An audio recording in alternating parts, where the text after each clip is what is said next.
So you do have to make sure, before getting anyone to sign the paperwork, you need to understand how to underwrite a deal.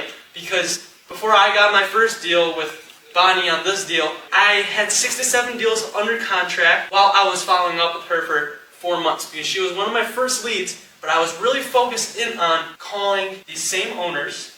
But I had some turbulences with understanding construction because I didn't know the costs. Even though my dad did do a lot of fix and flips, I was jumping into different markets like Toledo, Cleveland, Detroit. Some were in the Pontiac like this one here. But we really need to understand hoarder houses versus turnkey houses, maybe light rehabs versus medium.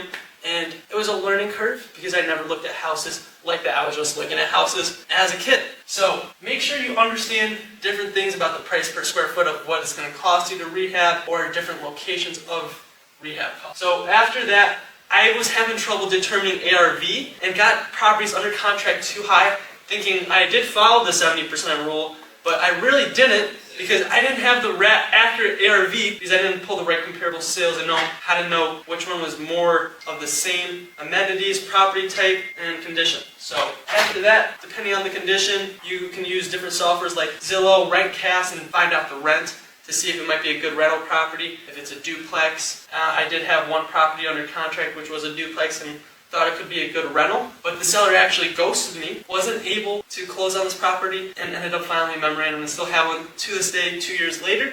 They haven't sold this property.